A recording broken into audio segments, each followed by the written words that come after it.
Welcome back. It's just going to be a 1, 2, 4 little caveat video. I'm going to see what my issues are.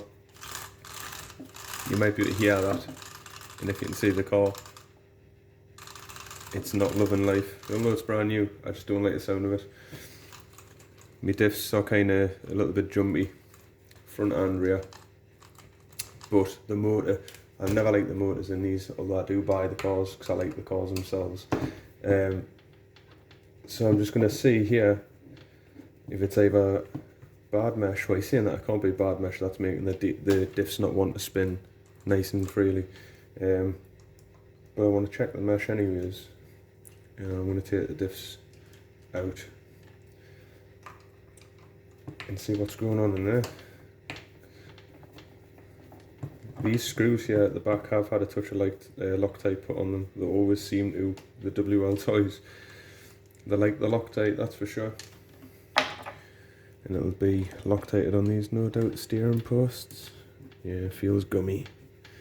That's usually the case. As you can see, I'm just working my hand tools. I don't see the point in putting power tools to these. They're just little. You know what I mean? They haven't got like giant inch screws or anything sticking in them. I know some of the bigger cars like the Cheetah and stuff, I've got a Cheetah, and some of the screws in there are ridiculously long, so it is good to have these little pieces here. You can take these out obviously and put them in a driver, so if you've got 2 sets of them, just use 1 set for your drills, and then just use 1 set for hand, obviously, for tightening up afterwards, because like everybody says, you don't want to strip the threads. But if you strip the threads, I mean, they're cheap enough, so if I strip a thread or it gets bad and I feel like I can't use the car anymore, or I fear for it, I'll do a big no-no, because everybody will be screaming at this one, but I'll get like a little chopstick or a little toothpick, and I'll put a little bit of super glue and I'll just dab it in the holes, and I'll leave it for 24 hours, and then when I put my screws in, it seems to stiffen the threads up, or that it gives it something to bite onto anyways, the screw. But yeah, anyways, stop talking nonsense. Just have a look in there. That is, I don't know if you guys can see in there. There's not a lot of mesh in there, to be honest. So that is pretty tight. That's a tight mesh. Next, I guess I'm just going to pull one of these diffs out. Turn this around. I'm not used to doing these type of videos, just keeping the camera rolling. I usually start quite a bit. There's that little hex. There we go. So I have got a habit of just starting my videos, and obviously with my thumb being the way it is, I'm not exactly loving life at the minute, or doing these tasks on camera, to be fair. But since it's new, I want to give you guys a look at what could be going on with your cars if it turns up and it's got any issues. But some of the cars I've been turned up haven't had any issues whatsoever. Oh, hang on a second, what am I doing? I don't want to do that. I'm going to leave this in the video as well. I'm not editing this out because that was a total brain fart. I don't know why I'm taking the suspension off on the diff, like on the tower. It doesn't need to be.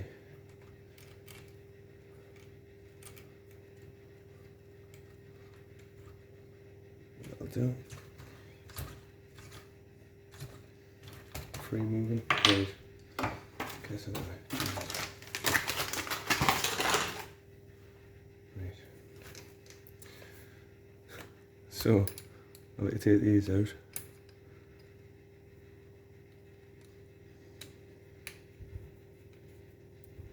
So there you can see the top tie rod coming out.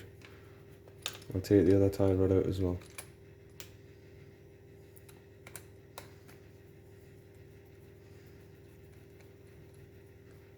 I just find this easier. This is my way of doing it. Everybody's got a different way, so same again for the other side. Take the 2 tie rods out.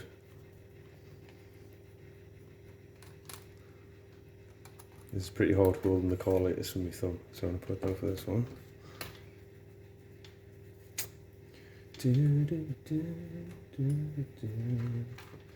That's that off. Steering's completely separated from the car.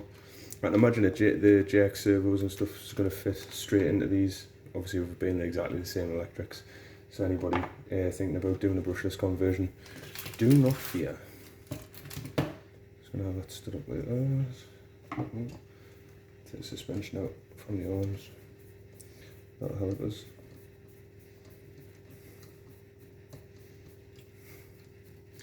Looks like a DeLorean from Back to the Future when it curves its wheels up there. Get in. There we are. Couldn't find the hole there. That's what she said. But anyways, right, here we go. So this is my attempted easy way of taking a diff out.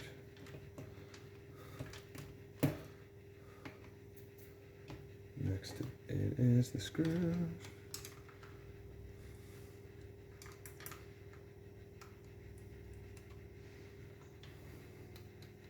Gonna get that in, get that out.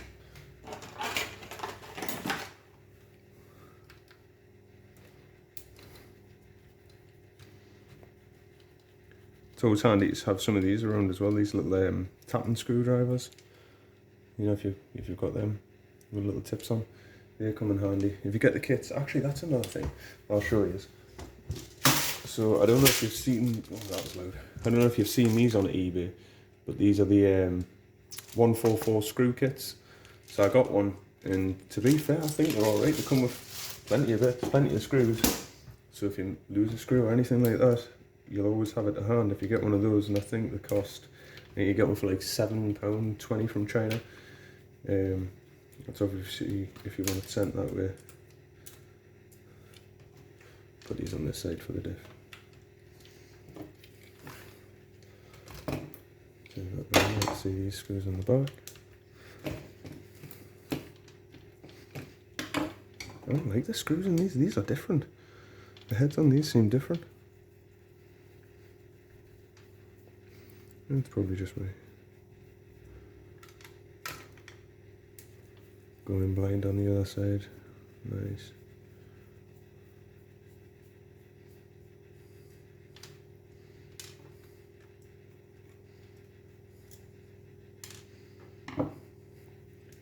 So to get to the other side, the last two screws, sorry, there's another two screws just under here. So I am in fact going to just take this off here from the servo. I just find it's easier if you just attack the ball joints rather than sometimes having to take the entire car apart. God, that's in there. There we go. Now take this off. Oh, come on. Jesus, that's on there. It seems to be stuck on this one here. This side's coming off nice and easy, but this side for some reason is jam tight. So we'll have a little look at that. I think some of the Loctites just went actually went down in between the bearing and where it's on. So I'll have to get a bit creative here.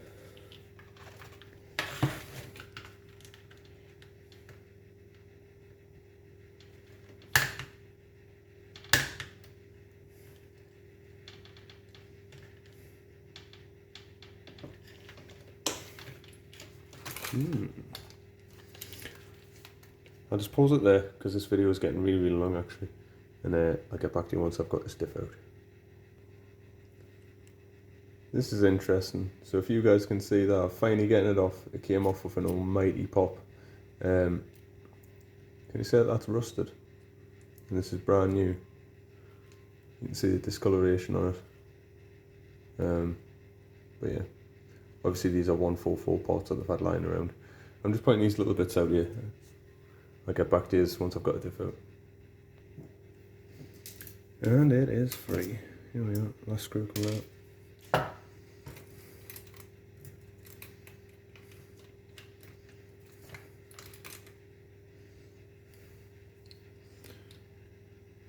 Top of the diff case is absolutely dry. But they have put grease in it. Apparently they have put grease in. Lots of grease, apparently. It's full of grease. There's what looks to be like a snot. A giant bogey. That's what that is. There's a bogey's worth on there. I'll put that down a second. I'll get these over here. And as you can see in there as well, that is bone dry. So that is a dry finger going into a rather dry hole. Going into there. Yeah. As you can see, nothing in. So apparently they're well greased. I don't think so. So the diff's out. Anyhow, that's my take on how to get the diffs out. That seems so tight in there. Have you seen the flex on that? It's just wanting to pop out. I wonder if there's a bend in this somewhere already, or if it's just that tight in the diff. That's where a lot of my grinding's coming from. We'll see. I'll get this diff open. I'll get the car out of the way. So the diff's out, and first impressions, it's shocking. Listen to that. Can you guys hear that? But that's the diff, brand new. I've actually got spare diffs. I've got brand new diffs for this, or for one of the cars, 144, or any. But this is crazy. Let's get this open. I'll get this open here. So it is definitely the diff that's given us the problem, the main problem. However, the mesh from the spur to the pinion gear doesn't seem very nice on mine either. It's still going to get bashed though. It's going to get absolutely hammered. So stick around for that. If you're unsubscribed to the channel, subscribe. It's going to help us along the way. Like I say, it helps us get motivated just for things like this. Because like I say, it's pretty hard putting them on video at times. Just with my thumb being the way it is. Oh, the big reveal. Can you guys see that? How much grease is in there? Yeah, snot again. Just around the edges where it's kind of licked the gears, and that's about it. So that one actually spins quite freely. I'm alright with that one. I'm happy with that. There's a bit of play in it as well. So I'd actually, when it comes to it, I'll take these off. I'll take that off, and I'll put another shimming behind that to stop that wiggling if I get the angle right. Can you see that movement there? So I'd shim that so it would stop doing that, but obviously I want it to still spin freely, like if you were to twist it. But anyways, this is what I'd be doing. You don't obviously have to do this. It'd be 2 seconds, I'll just get a paper towel.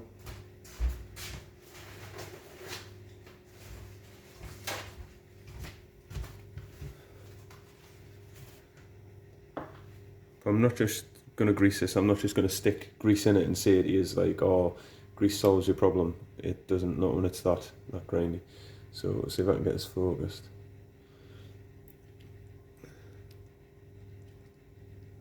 There's still a lot of play in those gears too. I don't know if you can see that. So I can actually move the planetary gear up and down. That'll be going against the sun gears that are in there.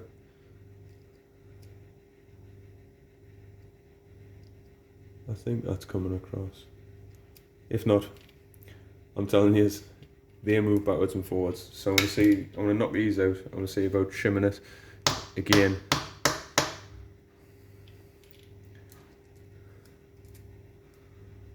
Because it has got shims on. As you can see there, it's got the shim on it. So I'll take this out, get it shimmed up, do my bits and bobs and see if it still sounds the same.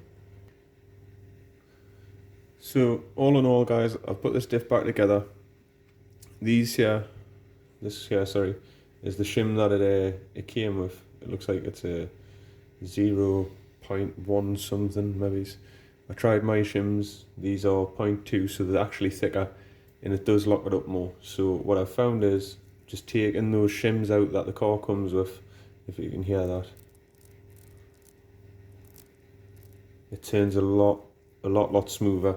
It sounds a lot smoother anyways as well, and then packing that with grease, that'll sort out the little grainy noise, you know what I mean? But it was too tight. If I'd left that in, it would have probably done it damage. So that's what I personally do. Once that's been drove around for a little while, you know what I mean, I'll take that apart and then I'll see if it needs shimmed. I'm going to get the car back together, because other than that, I think that was just a little issue. So I'm going to get it back together and I'm going to get it bashing.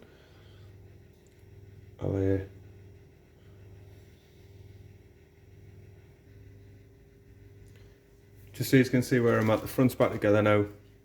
I've put the diff back in the front, and there it is. Nice and smooth now. So the problem was the shims. It was over shimmed from the factory. So they're trying to listen to the people, I think, and alleviate the problems that the car's had. But the shims were too thick. I'm just going to run that as is. I'm going to do the rear now, and unfortunately it's looking grim out there, so I don't think I'll be doing any bashing today, unfortunately. But that's why I'm going to leave this one, because like I say, it was just going to be a little video like caveats of what I find funny about these cars, I guess. But anyways, hopefully I'll catch you on the next one. If you're subscribed, thanks. If you aren't subscribed, think about doing so, and I'll see you out there for a bash soon. See you later, guys.